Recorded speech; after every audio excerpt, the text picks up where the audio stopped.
Sir, मैं अपनी 8 महीने की बेटी के लिए 2000 महीने इन्वेस्ट करना चाहती हूँ, लेकिन कंफ्यूज हूँ। सुकन्या समृद्धि योजना में करूँ या म्यूचुअल फंड में?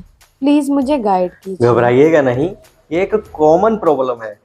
हर लगभग दूसरा या तीसरा पर्सन कंफ्यूज है कि उसे सुकन्या समृद्धि योजना में इन्वेस्ट करना चाहिए या फिर म्यूचुअल फंड्स में। आप ऐसा कीजिए, दोनों जगह हजार हजार रुपए की इन्वेस्टमेंट कर डालिए। आइए इसे कैलकुलेट करके देखते हैं फिर रिजल्ट क्या आ सकता है। अगर आप 1000 रुपये महीना यानी कि साल का 12,000 रुपये सुकन्या समृद्धि योजना में इन्वेस्ट करते हो, और अगर आप वहीं 1000 रुपये महीना म्यूचुअल फंड में भी इन्वेस्ट करते हो और साल का 12,000 इन्वेस्ट करते हो, तो 20 सालों के पास आपका कितना कॉर्पस तैयार हो जाएगा। आइए कैलकुलेट करते हैं। सुकन्या समृद्धि योजना आपको देती है 8.2% का इंटरेस्ट रेट। ये भी अप एंड डाउन होता रहता है, लेकिन कैलकुलेशन के लिए हम 8.2% लेकर के चलते हैं।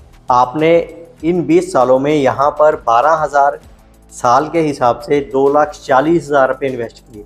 आपके पास जो कॉर्पस तैयार हो जाएगा वो हो जाएगा 5,86,000 रुपये। और साथ साथ आपने जो 1000 रुपये महीने की SIP करी थी, उन 20 सालों में भी आपका वही 2,40,000 रुपये ही इन्वेस्ट हुआ था। यहाँ पर आपका जो कॉर्पस तैयार हो सकता है वो लगभग 9,91,000 हो सकता है। यहाँ पर हमने जो रिटर्न लिया है वो एज पर MP गाइडलाइंस 12.62% का लिया है। सुकन्या समृद्धि योजना में आपने जो 2,40,000 इन्वेस्ट किए थे वो 2.5 गुना होकर के लगभग 5,86,000 हो गए।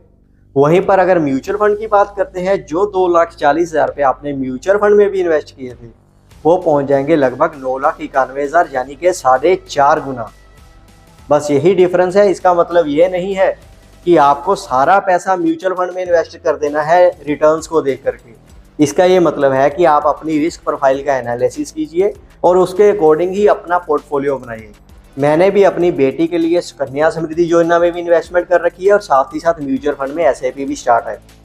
आप क्या कर रहे हो अपनी बेटी के लिए? क्या आप अभी भी सोच रहे हो अपनी बेटी का भविष्य बनाने के लिए? आज ही संपर्क करें और अपने लिए एक पर्सनलाइज्ड म्यूचुअल फंड पोर्टफोलियो बनाएं। म्यूचुअल फंड निवेश बाजार जोखिम के अधीन है। योजना संबंधी सभी दस्तावेजों को सावधानी से पढ़ें।